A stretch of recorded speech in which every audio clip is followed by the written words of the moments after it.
mengatakan bahwa janganlah kamu masuk ke dalam rumah saudaramu tanpa izin atau tanpa menegur terlebih dahulu.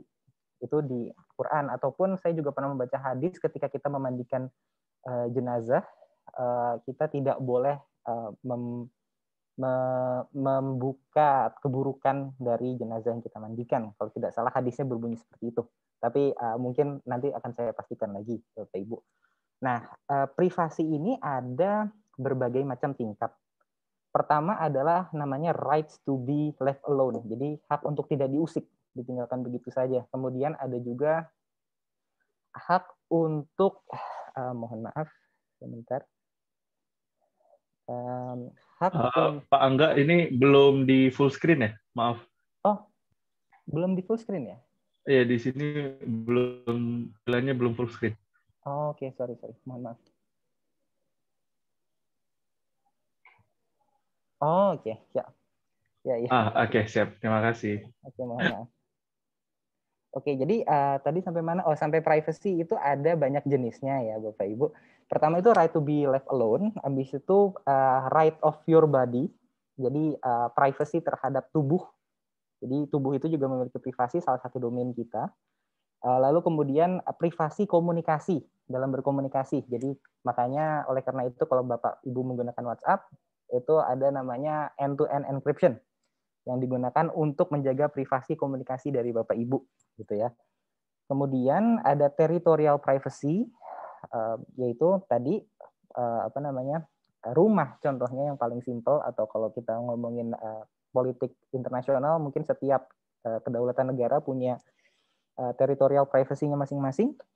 Kayak mungkin di Amerika ada Area 51 yang cukup terkenal.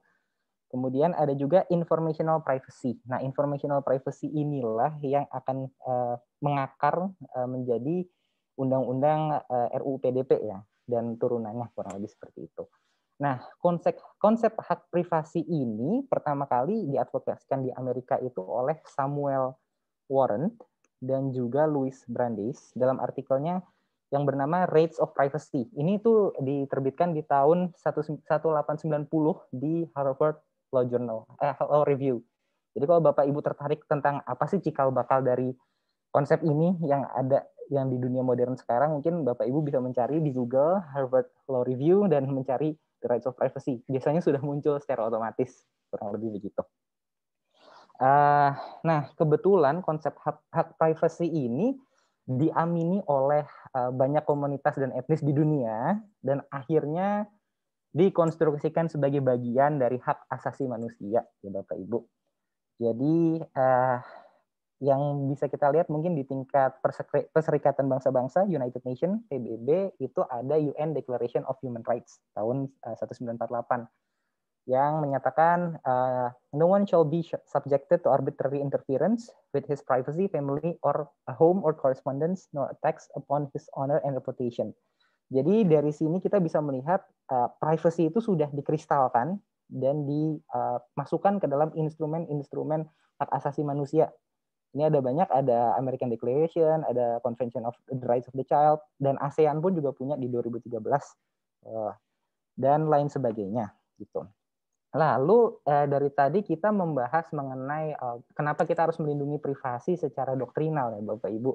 Mungkin agak bosen kali ya, jadi mungkin saya langsung pindah ke bagian yang agak fun, yaitu kenapa kita harus melindungi data pribadi secara bisnis ya.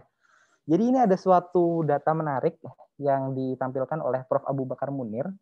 Beliau adalah seorang profesor di University of Malaya dan juga sekarang menjadi adjunct profesor di Fakultas Hukum UI. Jadi beliau mengutip mengenai pernyataan di World Economic Forum 2011 ya, yang menyatakan personal data is the new oil on the 21st century. Mungkin kalau kita sekarang bisa meraba ya, iya data tuh bernilai. Kenapa? Karena ada mungkin zaman sekarang bisa dimasukin ke dalam AI, bisa dianalisa, kemudian ada big data analisis, hasil dari banyak data akan menghasilkan sebuah analisis yang cukup solid untuk membuat kebijakan yang data driven dan lain-lain gitu. Cuman kita mungkin nggak pernah membandingkannya secara langsung, what is data is the new oil gitu. Nah, Prof. Abu Bakar Munir waktu itu dalam salah satu seminarnya memberikan data ini gitu. Jadi kita langsung apple to apple aja. Yang satu beneran perusahaan yang berbasis minyak, ExxonMobil, oil. Satu lagi adalah perusahaan yang berbasis data, Google. Jadi bisa kita lihat kalau secara keuntungan bahkan Google sekarang lebih tinggi daripada ExxonMobil yang oil. Kemudian kita bisa lihat perbandingan physical assetnya. Jadi physical asset ExxonMobil, kita tahu perusahaan minyak itu pasti dia membutuhkan kilang minyak, perlu mesin-mesin, bahkan untuk eksplorasi minyak aja, bornya eksplorasi minyak itu perlu dengan intan ya Bapak Ibu. Intan berlian harganya mahal karena dia batuan terkeras di bumi untuk masuk ke dalam tanah mencari minyak. Oleh karena itu, physical assetnya bisa sampai 251 billion. Sementara Google yang data, nah data ini kan bisa dibilang intangible, nggak physical asset. Dia bisa punya cuman 24 billion US dollar. Jadi bisa kita lihat, walaupun billion market cap-nya itu lebih tinggi Google, tapi physical asset-nya malah lebih tinggi Exxon. Jadi bisa kita lihat bahwa betapa berharganya data.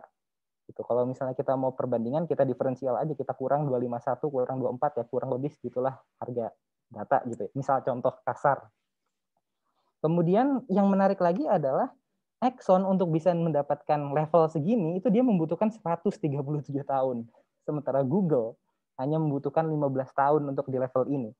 Jadi ini adalah sebuah hal yang menarik kenapa kita harus memprotek data. Terutama data pribadi ya. Kenapa kita harus melindungi data pribadi gitu. Lalu bagaimana sih dunia melindunginya? Jadi ini adalah instrumen hukum perlindungan data pribadi di regional dan internasional ya Bapak Ibu. Ini saya cuma kasih contoh aja beberapa. Ini ada OECD Guidelines, ada Council of Europe Convention, ada EU GDPR yang katanya digadang-gadang menjadi best practice di dunia bagi beberapa orang. Walaupun nanti di slide-slide berikutnya kita akan mencoba mengkritisi dan menganalisis. Kemudian ada APEC Privacy Framework dan juga ada ASEAN Framework on Personal Data Protection. Ini di internasional. Lalu bagaimana kalau di Indonesia?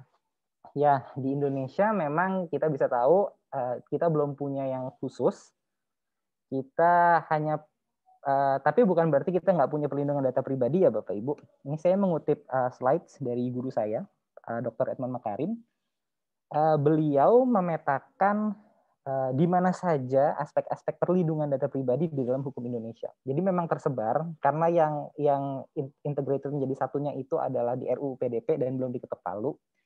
Cuman bukan berarti Indonesia nggak punya. Ini adalah sebaran perlindungan data pribadi di Indonesia dari beberapa peraturan yang ada, peraturan perundang-undangan. Pertanyaannya mungkin Bapak Ibu melihat apakah itu berarti buruk untuk Indonesia? Sebenarnya tidak juga ya Bapak Ibu. Karena negara se-advance Amerika saja juga tidak memiliki sebuah undang-undang atau hukum perlindungan data pribadi yang satu, yang khusus, spesifik. Mereka juga tersebar di berbagai macam peraturan perundang-undangan. Dan yang saya tahu baru ada beberapa state yang mengeluarkan undang-undang untuk state-nya sendiri ya, tidak federal, tidak untuk seluruh Amerika. Contohnya itu ada California, ada CCPA, California Consumer Protection Act, yang memang khusus untuk perlindungan data pribadi, dan juga kalau tidak salah Virginia beberapa bulan yang lalu, saya lupa ingat, tapi kalau tidak salah sudah ada beberapa negara yang mengesahkan undang-undang perlindungan data pribadi mereka gitu. Nah, sekarang kita sudah mengetahui bagaimana doktrinnya secara bisnis, kenapa kita harus melindungi, terus perlindungannya sekarang seperti apa di saat ini ya. Sekarang saya mau langsung masuk ke intinya saja. Jadi intinya perlindungan data pribadi gitu. Saya berusaha untuk mengkuliti ke konsep yang paling dasar ya. Kan kita namanya perlindungan data pribadi. Jadi melindungi data pribadi. Data pribadi itu apa ya? Jadi pertanyaannya saya mulai dari situ yang paling sederhana. Jadi kalau kita analisis dari istilah, itu ada dua. Ada data dan pribadi. Dan ada data pribadi. Itu beda meaning tuh tiga-tiganya. Apa itu data, apa itu pribadi, dan apa itu data pribadi. Nah, ini saya mencoba membuatkan bagan ya Bapak Ibu. Jadi data itu adalah sebuah informasi yang berdiri sendiri dan tidak bisa dikaitkan dengan sebuah individu, tidak bisa diidentifikasi. Mohon maaf, Mas Fauzi, ini kursor saya terlihat tidak ya kalau saya menggerakkan? Kelihatan, Pak. Oke, baik. Terima kasih. Jadi pertama ada informasi. Informasi itu tidak menjadi data pribadi jika data tersebut tidak bisa diidentifikasi kepada pribadi seseorang. Jadi misalnya kalau saya memiliki data sensus pada hari ini, nauzubillah, COVID di Jakarta meningkat 5% untuk usia 40 tahun. Gitu. Jadi saya hanya mempunyai data 40 tahun. Misalnya 40 tahun laki-laki. Nah, 40 tahun laki-laki itu adalah sebuah data selama saya tidak bisa mengidentifikasi data 40 tahun itu punya siapa, terikat kepada pribadi yang mana, kepada nama siapa gitu. Nah, itu adalah sebenarnya konsep data. Lalu data pribadi adalah ketika datanya tersebut bisa diidentifikasi dan menempel terasosiasi kepada identitas seseorang. Jadi ketika kita punya data, kita punya pribadi seorang, terasosiasi, teridentifikasi, itu berubah menjadi data pribadi gitu ya. Makanya beberapa orang di Indonesia sering mengkritik bahwa mungkin pemerintah Indonesia dulu tidak terlalu peduli dengan data pribadi di bagian contohnya NIK ya atau NUP dalam PNS ya. Biasanya kalau PNS tuh tanda tangan biasanya di bawahnya ada tulisan NUP-nya atau NIP-nya. Nah, NIP-nya itu sebenarnya bisa kita profiling menjadi pribadi seseorang. Biasanya kan NIP itu akan terikat sama kartu keluarga, kelurahan, tempat dia tinggal, dan lain-lain. Dan akhirnya bisa menjadi menyasar kepada satu pribadi seseorang. Sering dikritik bahwa mungkin dulu belum sadar dengan pada saat perumusan rumus NIP itu tidak terlalu care dengan data pribadi. Sementara kalau kita bandingkan dengan Amerika, Social Security Number itu biasanya tidak bisa diprofiling seperti itu. Jadi dengan data pribadi yang bisa diprofiling, kita bisa NIP yang bisa diprofiling, kita bisa menyimpulkan bahwa NIP juga bagian dari data pribadi. Lalu konsep yang tadi kita ceritain itu di undang-undang tuh ditulisnya seperti apa sih? Ya, kurang lebih seperti ini Bapak Ibu. Jadi data pribadi itu setiap data tentang seseorang, baik yang teridentifikasi dan atau dapat diidentifikasi secara tersendiri atau dikombinasi dengan informasi lainnya, baik secara langsung maupun tidak. Nah, seperti tadi misalnya contohnya NIP gitu, misalnya dari kode kelurahan aja kita udah bisa tahu, kita bisa hubung-hubungkan. Terus nanti ada kode keluarga, nanti posisi dia di keluarga akan mengacu kepada seseorang. Makanya itu bisa menjadi data pribadi. Beda misalnya kalau nomor NIP-nya itu ngacak, kita nggak bisa ngeraba menjadi identitas seseorang, itu berarti data saja gitu. Kemudian informasi itu apa? Ini informasi adalah keterangan pernyataan ya itu tadi biasanya informasi yang tidak terikat dengan sebuah identitas data pribadi gitu, kurang lebih. Kemudian setelah kita mengetahui konsep apa itu data dan data pribadi dan pribadi, mungkin kita juga akan bertanya-tanya di undang-undang data pribadi ini, RUU PDP ini sebenarnya apa sih, siapa sih yang diatur ya? Kan tadi apa biasanya siapa nanti. Nah, kurang lebih di bagian itu seperti ini Bapak Ibu. Jadi ini ada government, saya taruh karena saya tidak akan membahas banyak di sini. Saya akan membahas mengenai pemilik data pribadi, pengendali data, dan pemroses data gitu ya. Jadi pemilik data pribadi itu adalah orang perseorangan yang memiliki yang punya datanya gitu, yang memiliki data. Yang misalnya data itu misalnya KTP atau misalnya sebuah informasi keuangan rekam medik yang bisa diidentifikasi punya dia, itu adalah dia adalah pemiliknya. Gitu. Kemudian ada lagi pengendali data. Nah, pengendali data ini adalah orang yang mengumpulkan data dan menentukan kenapa data itu dikumpulkan dan juga bagaimana data itu diproses. Gitu. Jadi dia yang punya kontrol atas data untuk mau diapain aja gitu. Dan dia punya reason kenapa dia mengumpulkan. Nah, mungkin nanti Bapak Ibu NGO dan lembaga filantropi di sini akan masuk ke dalam pengendali data gitu, karena biasanya akan mengumpulkan data-data calon donatur atau mungkin target donasi dan lain-lain gitu ya. Kemudian ada namanya data prosesor. Nah, data prosesor ini apa sih?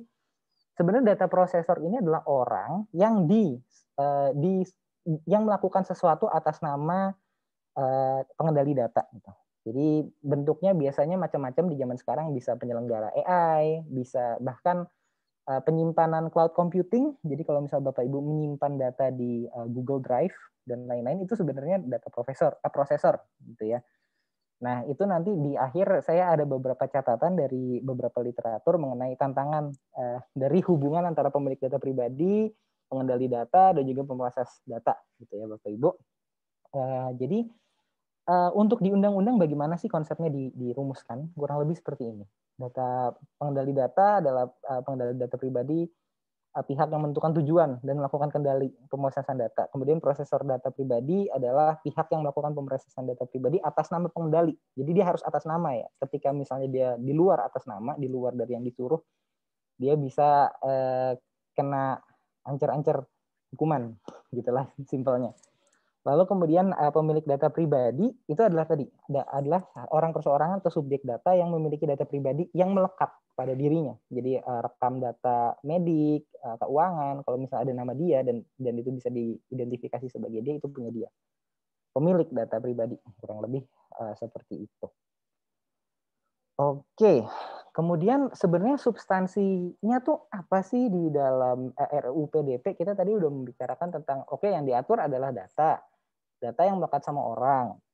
Kemudian kita juga telah membahas para pihaknya yang di dalam pengaturan tadi. Jadi ada pemilik data, pengontrol data, ada pemproses data gitu. Lalu sebenarnya apalagi isinya gitu yang secara substansi. Nah, secara substansi sebenarnya bisa dibagi secara sederhana seperti ini Bapak Ibu. Pertama adalah hak dari pemilik data. Itu ada dari pasal 4 sampai 14. Kemudian RUU PDP ya ini Bapak Ibu. Kemudian ada kewajiban pengendali data pribadi dan kewajiban prosesor data pribadi pasal 24 sampai 45. Itu kan banyak banget ya. Jadi saya tidak mungkin membahasnya secara detail, tapi kalau kita sederhanakan intinya apa sih? Intinya adalah ini ada pemilik data punya hak. Kemudian datanya itu kepunyaan dia dikasih kepada orang lain gitu kan, dikelola sama orang lain. Layaknya kita umumnya ke rumah orang yang mungkin dikelilingi oleh hak orang lain, oleh barang orang lain, pasti kalau kita bertamu mau apa-apa pasti izin. Mohon maaf, boleh saya minum dan lain-lain gitu kan kurang lebih. Nah ini juga sama, intinya adalah consent based. Segala macam tindakan yang dilakukan kepada data harus dengan konsen sang pemilik. Kurang lebih seperti itu, Bapak Ibu ya. Oke. Kemudian Mas Fauzi, saya ada berapa menit lagi? Masih ada 10 menit lagi, Mas. Oke, baik. Terima kasih, Mas. Oke, jadi ini adalah beberapa isu-isu terkini atau mungkin bisa dibilang tantangan kali ya. Tapi saya lebih senangnya menyebutnya isu-isu terkini. Jadi pertama adalah GDPR sebagai best practice ya, sebagai perlakuan terbaik kepada data pada saat ini gitu. Tapi pertanyaannya apakah GDPR ini bisa standar GDPR bisa diaplikasikan ke seluruh dunia? Itu kan menjadi pertanyaan ya. Karena kalau kita melihat GDPR itu kan dia adalah sebuah instrumen peraturan standar yang diciptakan oleh European Union. Sementara di dalam konsep dari perlindungan data pribadi itu ada doktrin namanya expectation of privacy. Jadi setiap perlindungan data biasanya didasari dari expectation of privacy. Dan expectation of privacy di setiap belahan dunia biasanya berbeda. Jadi Europe memang punya versinya sendiri, tapi negara lain bisa jadi punya expectation of privacy yang berbeda. Saya beri contoh mungkin yang paling simpel arsitektur ya. Kalau kita bisa lihat rumah-rumah adat di Indonesia itu kan ada yang mungkin tidurnya bersama di ruang tengah, kemudian ada yang memang dibuat satu bilik untuk melakukan hubungan suami istri. Berarti kan threshold dari privacy-nya, expectation of privacy-nya berbeda dari Europe yang mungkin individual, dan juga mungkin kalau misalnya kita kaitkan dengan Muslim gitu. Konsep aurat itu kan sebenarnya privacy, bagian dari privacy. Jadi kalau misalnya kita umat Muslim melihat aurat dari umat Muslim yang lain, berarti sebenarnya kita punya expectation of privacy untuk menutup atau kita punya ekspektasi bahwa orang yang melihat menutup aurat saya. Jadi tidak menceritakannya kepada orang lain. Nah, ini kan berarti akan ada perbedaan standar privacy dari satu negara dan negara lainnya. Dan itu menjadi pertanyaan mendasar kepada GDPR atau EU GDPR ini, apakah EU GDPR ini bisa menjadi standar internasional atau best practice? Itu kan menjadi diskusi ya. Nah, ini kemudian semacam support lagi dengan standar privacy untuk anak-anak dan orang dengan kerentanan khusus ya, atau ini saya coba translasikan dari vulnerable person. Nah, sekarang TikTok itu dituntut 1,4 billion euro di Belanda atas perlindungan data pribadi anak di bawah umum. Jadi ceritanya TikTok itu kan penggunanya biasanya Bapak Ibu adalah anak di bawah umur ya, dan kemudian mereka biasanya membuat konten tidak sadar akan pentingnya menjaga data pribadi, termasuk wajah mereka, dan akhirnya data tersebut mungkin dikumpulkan oleh TikTok dan akhirnya dipergunakan untuk hal-hal yang tidak sesuai gitu ya. Nah, yang membuat ini berkaitan dengan standar itu berbeda-beda. Nah, di Belanda ini aturan permintaan untuk dendanya itu berbeda. Jadi kalau tidak salah range-nya dari 500 euro sampai 2.000 euro. Dan perbedaannya di mana semakin muda anaknya, semakin mahal dendanya. Jadi mereka harus membayar denda per kepala anak. Jadi ketika anak itu usianya muda jadi mahal, kalau makin tua seharusnya dia semakin sadar jadi lebih murah. Nah, dari sini kan juga tercermin bahwa ada standar yang berbeda. Expectation of privacy itu berbeda. Jangankan di negara lain, di luar, jangankan di dalam EU, di luar EU, di dalam aja ada perbedaan gitu kan. Kemudian ada namanya transfer data antar jurisdiksi. Ini juga ada beberapa diskusi mungkin yang ngomongin apakah ini barrier to trade, apakah ini mungkin menjadi halangan untuk trade ya, karena salah satu ketentuan di RUU PDP dan juga beberapa instrumen perlindungan data pribadi di luar negeri itu, mereka memiliki ketentuan seperti ini. Halo? Maaf, kepencet Mas. Oke. Maaf, lanjut. Sorry. Ya, dia memiliki ketentuan seperti ini. Kalau mau transfer, ini saya utarakan ini karena saya yakin lembaga filantropi dan NGO itu biasanya menang di koneksi dan jaringan dengan dalam dan luar negeri gitu. Dan ini menjadi penting ketika misalnya lagi mengerjakan proyek bareng, ada data pribadi dan mungkin ditransfer antar negara gitu, kooperasi. Nah, ini mereka punya kondisi kalau mau transfer data ke luar negeri itu harus memiliki standar perlindungan data pribadi yang setidaknya setara dengan Indonesia. Jadi harus hati-hati sebelum mengirim kalau kita ngomongin compliance ya, Bapak Ibu. Mungkin ya kalau saya boleh menggarisbawahi mungkin nanti kebijakannya bisa kayak di pesawat ya untuk lembaga filantropi ya. Kayak kalau di pesawat kan kalau ada masker turun kan save yourself before assisting others gitu kan. Kalau misalnya yang di dalamnya masih bisa dibantu, mungkin jangan keluar dulu, apalagi ketika kita mau membantu luar, perlindungan datanya di bawah Indonesia. Jadi kalau urusan compliance kita transfer data mungkin bisa menjadi masalah. Ini catatan aja Bapak Ibu. Kemudian ada perjanjian internasional antar negara, ada kontrak mengendali data pribadi, dan juga yang pasti yang terakhir karena consent based mendapatkan persetujuan dari pemilik data pribadi. Kurang lebih seperti itu. Nah, lalu terakhir saya akan membahas mengenai tantangan aspek perlindungan data pribadi bagi NGO dan lembaga filantropi gitu. Jadi saya menggarisbawahi satu yang mungkin emphasizing one thing about NGO and lembaga filantropi adalah trust and privacy, atau lembaga ya kalau di Amerika mungkin namanya trust ya, lembaga filantropi itu biasanya bentuknya trust, itu adalah satu paket. Jadi privasi, lembaga NGO dan filantropi itu biasanya satu paket, dan itu menjadi core, mungkin menjadi salah satu core bisnisnya. Kenapa? Saya kasih anekdot, masih banyaknya orang berdonasi atas nama hamba Allah. Ini kan berarti privacy is a big thing di bisnis proses ini, di industri ini. Jadi memang sesuatu yang harus diperhatikan gitu. Karena ketika ada orang berdonasi dan mereka ingin privasinya dijaga, itu kan sebuah threshold yang penting bagi lembaga filantropi. Kemudian NGO dan filantropi itu harus berhati-hati karena biasanya data-data yang dikelola itu berkaitan dengan anak di bawah umur. Mohon maaf ini typo. Biasanya kan misalnya anak yatim, kemudian mungkin panti asuhan, itu anak di bawah umur. Kemudian rekam jejak kesehatan, donasi biasanya membantu orang sedang sakit. Biasanya kita juga untuk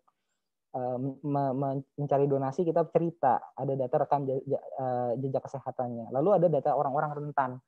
Contoh kalau NGO perlindungan saksi korban gitu kan, orang-orangnya rentan, jangan sampai informasinya kesebar gitu kan. Jadi memang tantangannya agak lebih, mungkin tantangannya di situ ya, menjaga trust dan privacy dalam satu paket. Kemudian adalah secara keorganisasian, ini yang saya baca di beberapa literatur, NGO dan filantropi ini mungkin perlu menambah posisi baru, namanya data privacy officer. Jadi ada satu posisi yaitu pejabat pengelola data pribadi gitu ya. Ini diamanatkan juga oleh undang-undang, tapi setahu saya, karena ini undang-undangnya belum ketok palu, saya belum tentu tahu ke depannya seperti apa, tapi kalau tidak salah ada beberapa keringanan di negara lain, di GDPR itu kalau tidak salah ada beberapa keringanan untuk NGO. Semoga di depannya di Indonesia ada gitu ya. Kemudian yang mungkin menjadi tantangan dari beberapa literatur yang saya baca adalah reliance to tailored commercial advice atau untuk urusan compliance ini memang data pribadi itu agak penerapannya agak tinggi ya thresholdnya. Jadi mungkin beberapa NGO itu membutuhkan mungkin legal opinion itu dari yang commercial base. Nah itu mungkin akan menjadi beban waktu dan juga uang. Ini yang saya baca dari sebuah literatur. Kemudian literatur itu kebetulan juga membicarakan tentang tentang hal-hal yang perlu diperkuat dalam NGO dan lembaga filantropi. Ini jadi buku yang saya baca ini adalah berisi tentang beberapa pengalaman NGO di EU. Dan yang pertama itu dia membahas tentang consent and fair processing. Jadi kadang-kadang meminta izin untuk memproses dan meminta data itu kadang suka nggak dilakukan gitu di NGO. Tapi saya juga agak ragu sih kalau di Indonesia karena kita kan biasanya ada akad ya. Akad itu biasanya ada konsen ya gitu. Terus ada third party processor. Nah ini biasanya NGO punya data, nah datanya ditaruh misalnya di Google Drive atau diproses oleh orang lain. Nah ini juga kadang-kadang kalau di EU tuh suka tidak ada kontrak perjanjian antara data processor sama data controller. Nah ini juga harus diperkuat. Lalu kemudian policy. Jadi kadang-kadang kalau di NGO yang dari literatur yang saya baca, policy itu tentang data pribadi agak kurang karena mungkin sudah fokus making the world into a better place. Jadi kadang-kadang policy di dalamnya itu agak kurang dan beroperasi dengan lebih cair gitu ya. Kemudian training bagi volunteer karena katanya volunteer itu cukup banyak silih berganti di NGO. Jadi jangan sampai hilang transfer of knowledge tentang perlindungan data pribadi karena ini sering bocor. Ketika misalnya turnover-nya tinggi volunteer dan tidak mengerti data pribadi, bisa-bisa compliance-nya rusak gitu. Kemudian ada monitoring and reporting. Jadi harus dibiasakan juga untuk monitor dan data tentang data pribadi pengelolaannya. Kemudian ada retention and disposal. Jadi memang data pribadi itu tidak boleh di-keep selamanya, harus ada waktu-waktu tertentu. Nah itu harus ada policy-nya. Nah kalau di Indonesia setahu saya memang data untuk orang yang telah meninggal itu belum ada kejelasan ya. Tapi saya nggak tahu draft yang terakhir seperti apa karena ini masih terus bergulir. Kurang lebih seperti itu Bapak Ibu. Terima kasih. Sekian dari saya. Baik, siap. Terima kasih banyak Pak Angga atas pemaparan materinya ya. Kita mungkin lanjut aja ke langsung. Jadi nanti Pak Angga setelah ini akan pemaparan materi dari narasumber kedua. Baru kemudian setelah itu kita akan diskusi dengan para peserta seperti itu. Oke, terima kasih banyak Pak Angga. Mungkin sekarang kita bisa lanjut ke sesi berikutnya, sesi pemaparan dari narasumber kita yang kedua, yaitu Pak Bima Laga. Assalamualaikum Pak Bima Laga. Waalaikumsalam warahmatullahi wabarakatuh. Apa kabar, Mas? Alhamdulillah. Waduh, ini jadi saya yang ditanya kabar ya sama Pak Bima nih. Terima kasih banyak Pak atas kehadirannya ya Pak, telah menyempatkan waktu di siang ini. Semoga Bapak sehat selalu. Jadi apa namanya, Pak Bima dipersilahkan untuk memberikan pemaparan materinya Pak selama 30 menit ke depan. Pada Pak Bima dipersilahkan. Boleh, apakah sudah terlihat ya? Sudah masuk Pak. Ya, saya sebelumnya perkenalkan, nama saya Bima Laga, di sini sebagai Ketua Umum dari Asosiasi E-commerce Indonesia atau IDEA. Mungkin kalau dari saya lebih perspektif data pribadi dari segi bisnis ya. Tadi kan kalau dari segi aturan dan data pribadinya sama narasumber sebelumnya Mas Anca itu sudah cukup komprehensif, saya pikir dijelaskan gitu ya.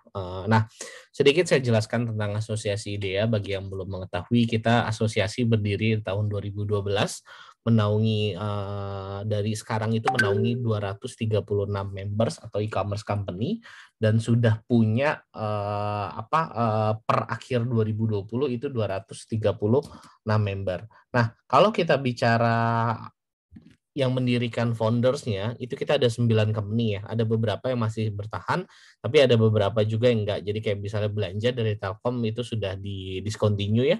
Terus toko bagus sama OLX itu gabung sama Berniaga, gabung menjadi OLX, Bineka masih ada sampai sekarang. Tokopedia, Gramedia, Kaskus gitu ya. Nah, kalau kita bicara pengelolaan data pribadi tadi juga sudah dijelaskan, tapi baik perusahaan seperti e-commerce ataupun NGO itu memiliki kewajiban yang sama, dari kewajiban yang sama untuk menjaga dan menghormati hak privasi. Dan dengan cara tidak menyebarluaskan, mengumpulkan atau menggunakan data pribadi tanpa ada persetujuan dari pemilik atau konsen yang biasa mungkin teman-teman dengar ya.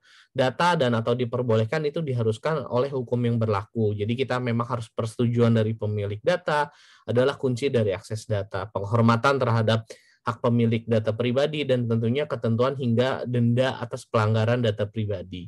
Dan RUU data pribadi juga sedang dalam penggodokan, baru saja di grup ya. Ini akan menghabiskan 1 kali masa sidang lagi ya untuk pembahasan RUU data pribadi, dan sudah diketok. Jadi mesti ada 1 kali masa sidang, dan mudah-mudahan ini akan cepat diselesaikan.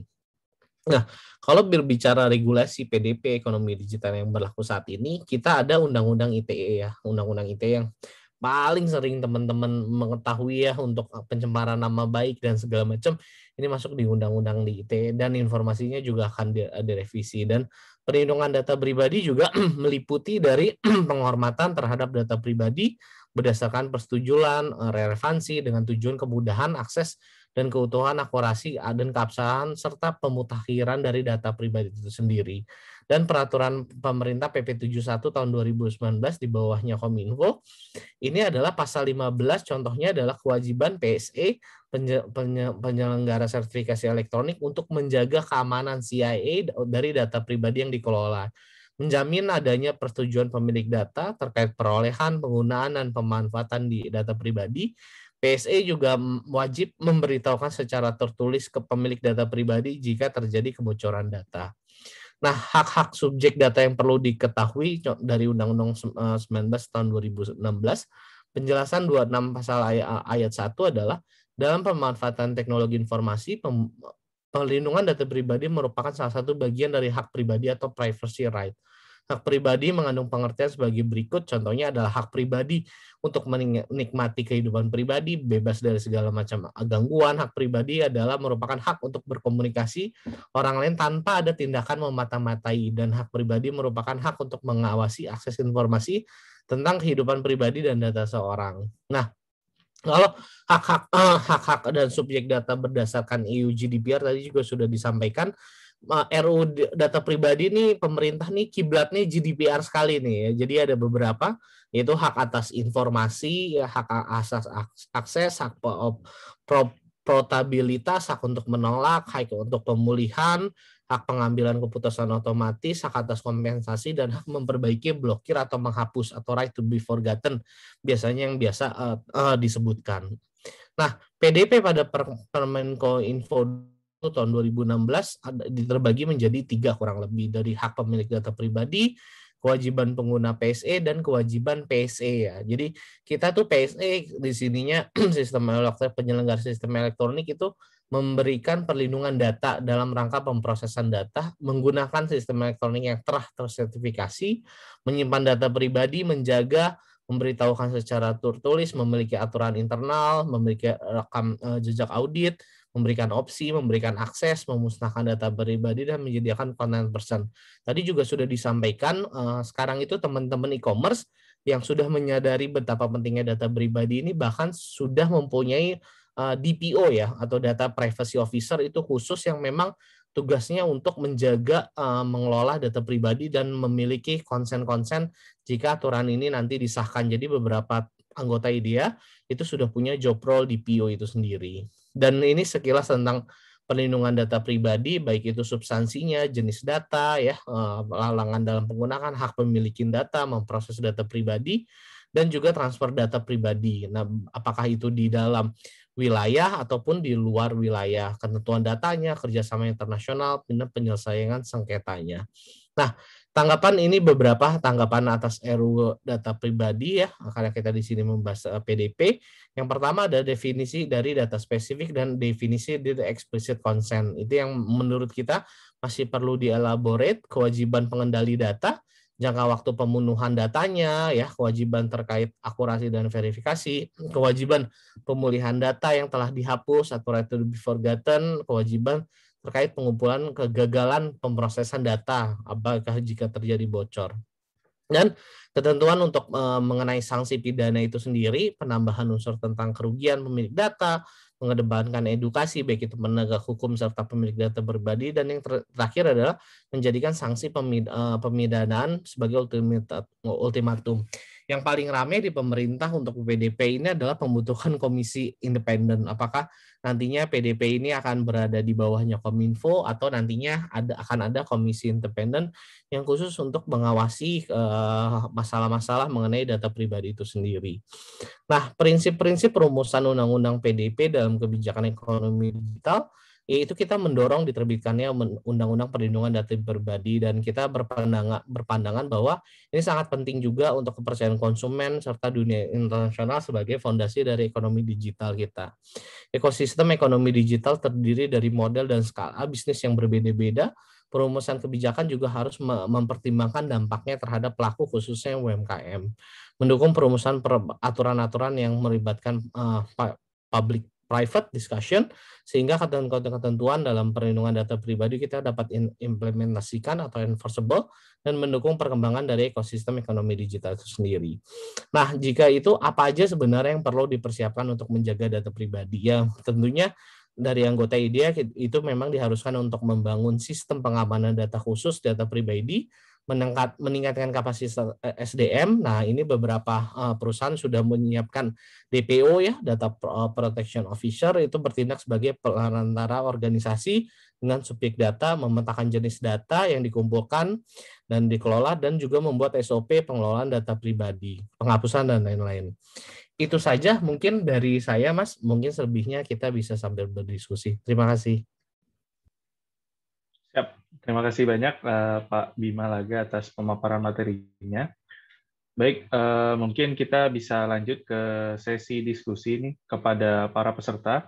Apabila ada pertanyaan ataupun yang ingin ditanyakan, bisa langsung disampaikan melalui kolom chat ataupun fitur raise hand seperti itu untuk bertanya langsung kepada pembicara kita.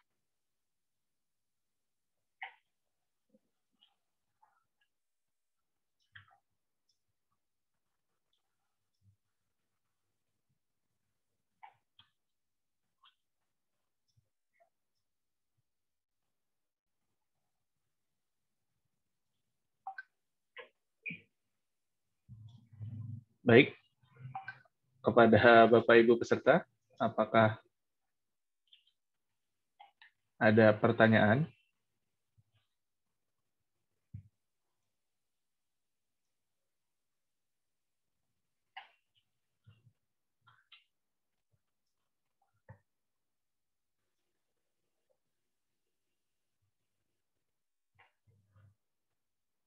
Oke, baik. Ini ada pertanyaan nih dari eh, Mas Aan ya. Jadi pertanyaan ditujukan kepada kedua pemateri. Pertanyaannya adalah kira-kira resiko apa yang kemungkinan didapat baik secara pribadi atau negara dari RUU PDP tersebut seperti itu. Begitu ya, Mas Aan ya, pertanyaannya ya, mungkin ya. Iya, betul. Oke. Kepada mungkin siapa yang ingin menjawab terlebih dahulu, Pak Bima atau Pak Angga? Boleh, nanti mungkin Mas Angga bisa menambahkan dari segi teknisnya, karena kalau saya kan dari pandangan bisnis nih, bukan akademis. Nah, kerugiannya sebenarnya yang paling saya tuh sebenarnya miris ya mungkin Mas Angga bisa menambahkan, data pribadi kita tuh sudah tahap di krusial gitu ya. Saya mengambil contoh ya, kemarin itu kan rame yang dia terima pinjaman online tapi dia nggak minjem. Mungkin ada yang baca di Twitter atau apa gitu ya. Oh, bingung nih, tiba-tiba terima pinjaman dari 1,5, terus di tracing ternyata yang transfer duitnya adalah pinjaman online yang tidak terdaftar di OJK, which is nanti dia bisa dikejar, terus diteror dan segala macam. Itu kenapa sih bisa terjadi? Salah satunya adalah kebocoran dari data pribadi yang gampang banget disebarluaskan gitu loh. Jadi saya bukannya mendiskreditkan, tapi kan ada tuh di pinggir-pinggiran yang sekarang modal KTP bisa bisa dapatkan handphone gitu ya. Nah, bayangkan kita sembarangan mengasih KTP kita, terus nanti dibilangnya data kredit skor kita nggak bagus, terus habis itu nanti tiba-tiba kita dapat pinjaman online, terus kita terjerat dan segala macam, dan KTP kita disalah fungsikan gitu. Padahal mungkin orang itu benar-benar pengen butuh HP, tapi sebenarnya ada pihak-pihak yang tidak bertanggung jawab yang nantinya memanfaatkan. Jadi dengan adanya RUU PDP nantinya yang seperti itu, mudah-mudahan kita ada payung hukum yang cukup jelas dan umbrella-nya, sehingga tindakan hukum itu bisa dilakukan dan juga bisa ditelusuri lah. Itu salah satu contohnya sih yang mungkin kita bisa sama-sama tahu. Itu mungkin dari saya kalau dari segi bisnis ya, atau dari segi pribadinya. Oke, baik. Saya mungkin menambahkan Pak Bima aja ya sedikit. Karena seperti yang Pak Bima tadi sudah katakan ya, memang sedikit miris kalau data pribadi di Indonesia itu, karena bahkan kesadaran masyarakat sendiri memang masih kurang. Makanya kemarin Kominfo baru saja meluncurkan program literasi digital ya, agar ada keterampilan digital, terutama mengenai kompetensi data gitu. Karena kalau misalnya Bapak Ibu lihat lurking di Facebook, suka ada challenge, suka ada tantangan, ayo coba foto muka kamu dengan KTP seperti ini. Nah, itu kan bisa disalahgunakan.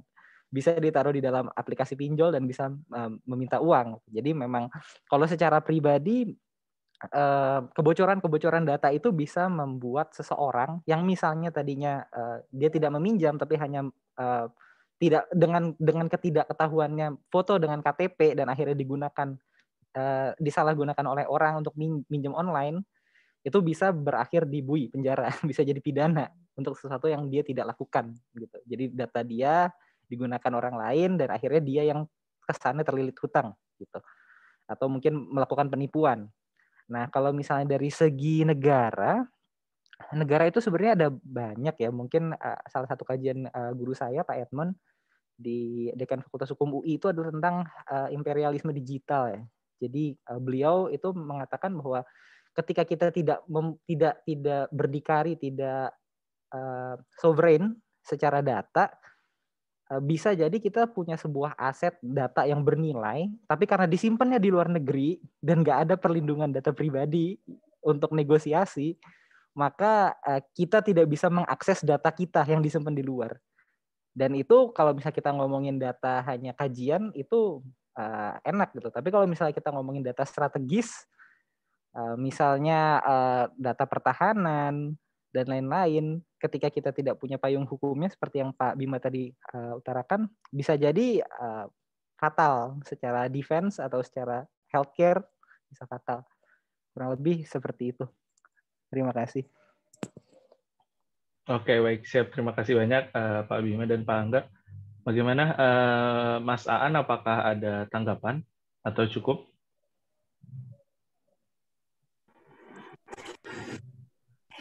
Ya, mungkin sedikit nanggapin untuk para pemateri tadi. Ada nggak sih semisal resiko negara, semisal apabila data pribadi warga negaranya itu juga bocor gitu kepada narasumber kita? Karena kan negara nggak cuma semestinya melindungi ini ya, tapi apakah itu juga ada ancaman terhadap negara kita gitu apabila data pribadi warga negara kita bocor gitu. Kemarin kan juga ada data 200 juta penduduk Indonesia yang katanya dijual dan lain sebagainya. Nah, itu bagaimana itu? Apakah itu juga ancaman bagi negara atau tidak? Karena gimana ya? Aku nggak melihat respon yang signifikan bagi negara untuk gimana ya? Untuk segera mengesahkan undang-undang ini ya gitu. Mungkin itu sih, Bapak pemateri sekalian. Bagaimana mungkin Pak Angga ingin menambahkan? Oke, mungkin sedikit aja Pak. Kalau misalnya apa konkretnya ya, risiko dari kebocoran data itu mungkin kembali lagi kepada data itu bagaimana digunakannya ya. Apalagi data yang banyak. Kalau kita membahas kasus-kasus kemarin yang ada data pribadi bocor rakyat Indonesia berapa ratus juta gitu.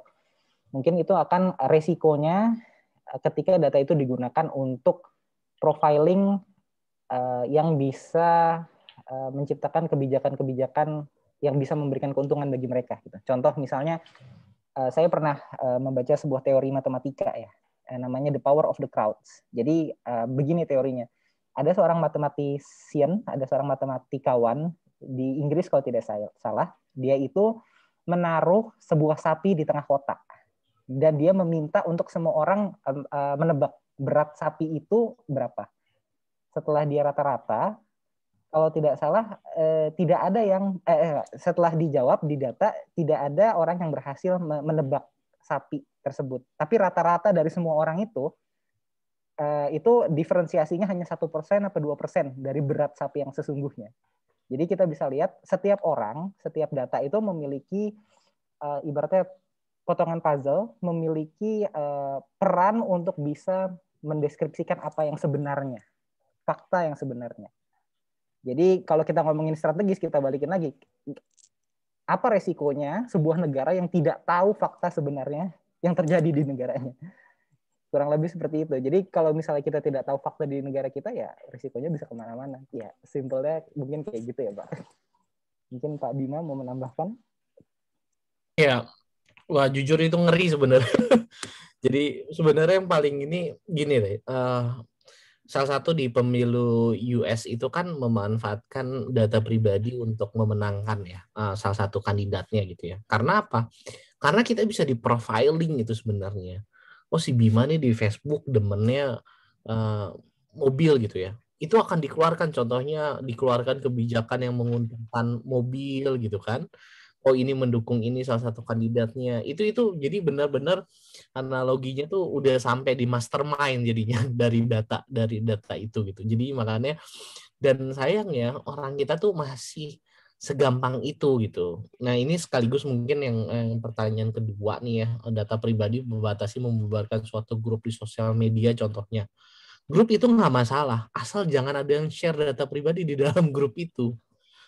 Karena dalam grup itu kan namanya grup ya, itu suka wah anak saya raportnya sekian gitu. Wah itu saya bukan paling marah, saya akan langsung mereminder teman saya yang upload nilai raport anaknya gitu ya di sosial media. Karena itu berbahaya banget gitu ya. Bayangkan ada kita tahu anaknya terus kelas berapa di sekolahan mana. Bayangkan penculik yang mau membaca itu gitu ya. Dia tinggal samperin kan. Saya wali murid dari orang tua ini, kelas ini, tanggal kelahirannya sekian, ingin menjemput gitu. Nah, itu salah satu yang efek yang data pribadinya itu kalau bisa sih jangan bocor banget gitu ya. Tapi masyarakat kita masih awam banget, even tanggal kelahirannya itu masih gampang diketahuin orang. Itu sih sebenarnya yang mungkin jadi PR kita bersama ya. Siap, terima kasih Pak Bima, Pak Angga. Bagaimana Pak Mas Aan? Udah terjawab nih atau belum? Ya mungkin itu bisa jadi alasan kenapa kebijakan pemerintah kita tuh cenderung populis gitu ya. Karena ngebaca data ya, Mas. Mantap. Siap. Terima kasih, Mas Aan ya. Ini ada pertanyaan berikutnya dari Mas Pak Forisma ya. Jadi pertanyaannya adalah apakah berdasarkan alasan data pribadi kita bisa membatasi atau membubarkan suatu grup sosial media? Contohnya adalah grup WhatsApp. Seperti itu benar ya, Pak Aforisma pertanyaannya ya? Oke, betul. Mungkin Pak Angga sama Pak Bima apakah sudah mengerti pertanyaannya? Mungkin bisa langsung dijawab.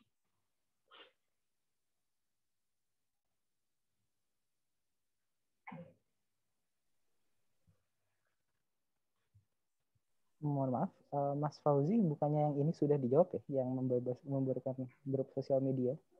Oh, tadi pertanyaannya yang ini Mas, Pak, yang resiko apa yang kemungkinan didapat secara pribadi atau negara dari RU? Tadi sekalian saya jawab yang kedua. Oh, tadi yang kedua sekalian dijawab ya? Oh, oke. Siap. Kalau gitu kita, kalau gitu mungkin dari Pak Aforisma, apakah ada tanggapan? Tadi apa cukup? Boleh mungkin sedikit ya Pak ya. Siap, silakan. Mungkin saya sedikit spesifikasikan pertanyaannya terkait dengan ini. Kalau kami di pesantren sekaligus di lembaga sosial itu kerap kali berhubungan dengan orang tua, yang dimana orang tua ini tentu memiliki data pribadi masing-masing yang kita pesantren memilikinya. Contoh tadi Pak Bima mengatakan terkait dengan data raport dan sebagainya, itu kita pegang. Nah, maksudnya gini, pertanyaannya adalah ketika di satu sisi kita sebagai pesantren memiliki data-data, ya data pribadi pesantren katakanlah, data pribadi lembaga gitu, bukan personal. Nah, ini kerap kali ada beberapa orang tua santri yang mereka mencoba berdiskusi melalui sebuah grup WA yang tidak terpantau oleh pesantren. Nah, maka dari itu untuk alasan tadi data pribadi pesantren, apakah kita bisa membatasi grup WA tersebut ya dengan memberitahu bahwasanya grup WA tersebut terlarang. Padahal di satu sisi kita juga memiliki mengetahui bahwasanya itu hak asasi mereka dalam berkomunikasi. Nah, maka dari itu berdasarkan alasan tadi data pribadi, apakah kita bisa membatasi grup WA tersebut? Seperti itu mungkin pertanyaannya Pak Fauzi. Terima kasih. Baik. Bagaimana Pak Angga, Pak Bima?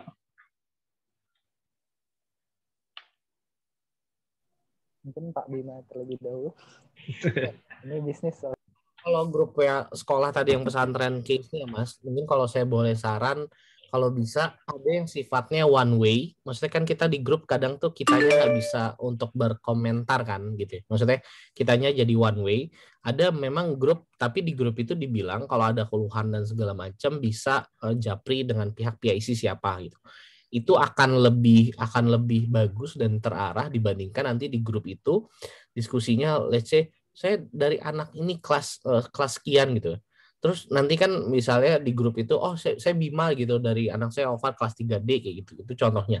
Itu kan jadi mengetahui data pribadi masing-masing dan ada yang men-share raport segala macam. Nah, ini baiknya memang dibatasi bentuk arahan itu mau seperti apa kalau ketentuannya untuk sekolah. Tadi kan grup WA kan macam-macam ya. Ada grup WA memang yang sifatnya teman-teman gitu ya untuk kita berinteraksi satu sama lain. Ada grup yang memang terarah. Jadi kalau sifatnya memang information, buat aja satu information Mas, sifatnya grupnya itu juga satu information, satu arah aja gitu. Sehingga kemungkinan untuk bocornya data pribadi di situ tuh dibatasi lah. Mungkin saya bisa nanggepinnya seperti itu sih, Mas. Angga bagaimana? Cukup atau mau ada tambahan? Saya rasa cukup. Cukup ya? Pak Bima sudah komprehensif. Bagaimana Pak Forisma? Cukup? Kalau boleh satu lagi Pak, sebentar. Siap. Ya, terima kasih Pak Bima atas jawabannya. Namun di satu sisi kita sudah mencoba membatasi hal tersebut, ya. Tetapi orang tua atau wali santri ini mereka membuat grup sendiri di luar pengetahuan pesantren. Nah, sehingga dalam hal ini kita lembaga pendidikan itu sulit mengontrol apa saja yang terjadi di dalam sebuah diskusi di grup WA tersebut. Nah, oleh karena itu, apakah kita bisa menghentikan grup yang sifatnya unofficial di luar dari ya pemantauan atau monitoring internal. Seperti itu mungkin Pak Bima. Terima kasih. Ya, kalau itu hak pribadi masing-masing, Mas. Jadi Di itu luar. nggak bisa doing itu sih sebenarnya, karena ya saya dengan Mas Angga di sini saya buat grup gitu untuk diskusi, kan itu adalah hak pribadi, hak datanya saya dengan Mas Angga. Yang penting saat di invite ke grup itu kan sekarang orang itu harus ada persetujuan ya. Ada beberapa yang memang memakai persetujuan, ada yang enggak. Kalau saya sih sekarang di invite grup, begitu masuk lihat audiensnya siapa, topik bahasannya apa, nggak penting saya left, pokoknya kayak gitu. Jadi itu yang mungkin yang bisa dijabarkan, tapi memang mungkin mereka pun mempunyai hak sebenarnya untuk berdiskusi yang memang mungkin nggak terwadah atau terfasilitasi dari pesantren gitu. Itu mungkin yang bisa saya jawab, Mas. Mungkin saya menambahkan dikit ya Pak Bima. Mungkin dari pesantrennya juga bisa melakukan semacam penyuluhan Pak. Jadi ada semacam guidelines ya kepada para orang tua santri yang insya Allah berdoanya semoga diikuti gitu. Jadi setidaknya dari pihak pesantren, lembaga pendidikan juga memberikan edukasi dan juga ibaratnya memperkecil risiko lah dengan adanya membuat suatu guidelines bagi para orang tua santri. Memang kalau untuk melarang itu haknya beliau-beliau dan memang sepertinya tidak bisa dilarang Pak, tapi setidaknya kita bisa mencegah. Itu aja Pak, terima kasih. Siap. Terima kasih banyak Pak Angga dan Pak Bima. Terima kasih juga Pak Forisma atas pertanyaannya. Ini kita lanjut ke pertanyaan berikutnya. Ada pertanyaan ketiga dari Bu Fitri Amalina. Jadi pertanyaannya adalah apakah benar informasi yang menyatakan bahwa saat ini smartphone bisa merekam apa yang kita bicarakan di dekatnya. Misal kita sedang membicarakan baju distro A tanpa searching, kemudian ketika kita membuka sosmed atau browser muncul iklan terkait baju distro tersebut. Mungkin ada Pak Bima atau Pak Angga ada yang mau memberikan tanggapan terkait ini? Ya, wah smartphone-nya canggih banget ya. Jadi gini, sebenarnya bukan merekam yang kita bicarakan di dekatnya, tapi ada location yang memang diaktifkan gitu. Jadi sebenarnya waktu kita segini, matikan misalnya smartphone kita, terus kita nggak usah connect ke internet, terus saya keliling tuh misalnya saya di Plaza Indonesia, ke Senayan City, terus saya balik lagi ke Plaza Indonesia, terus nanti connect ke internet. Nah ada location yang memang mengirim activity lokasinya kita habis dari mana aja gitu. Bukan locationnya tapi lebih ke dia itu mensuggestkan ketika kita berada di lokasi tersebut. Contohnya, saya berada di lokasi Bandung gitu ya. Gitu di Bandung yang keluar rekomendasi Batagor di Instagram saya gitu ya. Karena dia tahu saya itu lagi di Bandung gitu. Dan dia merekomendasikan yang relevansi yang terdekat di daerahnya. Begitupun itu berubah-berubah. Jadi kalau nggak mau kayak gitu gimana caranya Mas Bimo ya matikan fitur my location ya gitu. Jadi smartphone itu apa dan my location itu nggak hanya di handphone ya, tapi di setiap aplikasinya. Karena izin location itu nggak hanya di satu button di handphone-nya, tapi di each aplikasi itu ada izin untuk mengetek location-nya. Gitu sih sebenarnya, Mas. Jadi bukan merekam gitu ya. Terus itu kayak spy sih jatuhnya. Siap-siap, menarik sih. Soalnya kalau terkait ini juga ini sih Pak, kadang apa ya, kita lagi mikirin aduh pengen beli tas deh merek ini, terus tiba-tiba pas lagi buka sosmed tiba-tiba muncul iklannya tuh kayak ini jangan-jangan pikirannya juga disadap apa gimana gitu ya. Ternyata gitu, berarti ngaruhnya di location dan internetnya ya, seperti itu. Mungkin dari Pak Angga ada yang mau ditambahkan atau cukup? Iya, mungkin saya juga menambahkan Pak Bima ya. Jadi Pak Bima, jadi sebenarnya di dalam internet ini, smartphone itu kan punya banyak sensor ya, Bapak Ibu. Jadi kalau misalnya sering nonton video review handphone, biasanya ada sensornya, banyak. Nah, sensor ini kan ibaratnya bisa melakukan profiling ya, mengumpulkan data untuk disimpulkan menjadi sesuatu. Nah, tadi Pak Bima udah mengutarakan salah satu cara profiling sensor dari lokasi gitu. Cuman ada juga di internet kan ada namanya cookies dan lain sebagainya yang kalau misalnya kita lagi ngetik browsing apa kayak kesannya kita lagi tertarik, terus nanti internet secara langsung akan memberikan suggestion yang serupa atau kita habis nge-search apa di Instagram ada cookies-nya. Cookies itu semacam apa ya, semacam sebuah aplikasi di balik layar yang merekam pergerakan kita di internet, kurang lebih seperti itu Bapak Ibu. Nah, kalau dulu saya pernah riset GDPR waktu saya di Inggris tentang cookies. Memang salah satu keuntungan dari punya RUU PDP atau GDPR atau ya di EU itu adalah setiap website yang punya cookies akan selalu nanya mau nggak diikutin cookies kita atau tidak gitu. Jadi ini salah satu hal yang penting ketika kita punya RUU PDP ya. Ya, jadi memang bener kayak Pak Bima, kalau ngerekam kayaknya spy dan itu kayak 1:1000 kayaknya enggak deh. Tapi kalau untuk instrumen-instrumen sensor lain mungkin tetap terpasang di handphone dan memang perlu konsen satu, dan kedua bisa dimatikan seperti yang tadi Pak Bima katakan. Itu aja Mas Fauzi. Siap. Terima kasih banyak Pak Angga dan Pak Bima. Mungkin udah cukup ya berarti ya Bu Fitri Amalina ya. Oke, baik. Kepada para Bapak Ibu peserta sekolah advokasi, apakah masih ada yang ingin ditanyakan kembali? Mumpung ada dua narasumber kita nih yang punya dua perspektif background dari akademisi dan dari bisnisnya seperti itu, dari implementasinya.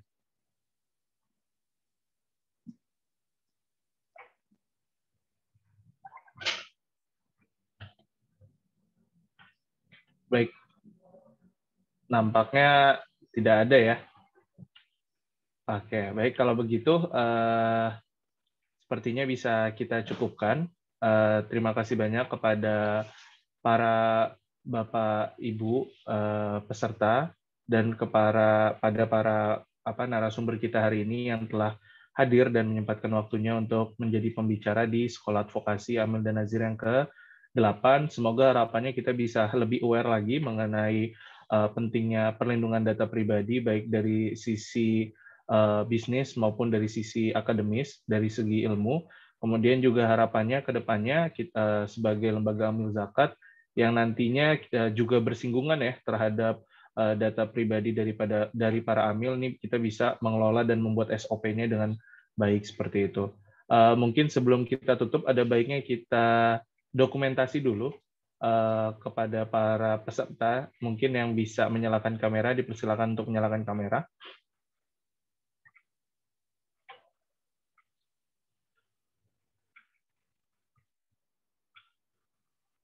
Apakah ada lagi? Kita cukup?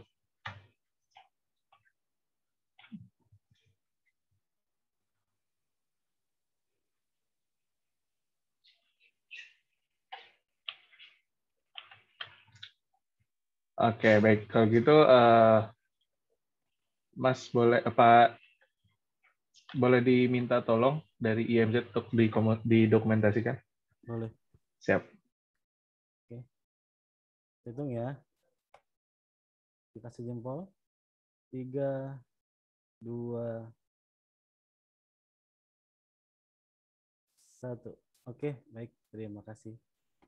Siap, terima kasih banyak atas perhatiannya. Kalau gitu, saya Fauzi Mutadi, selaku moderator pada hari ini, izin undur diri.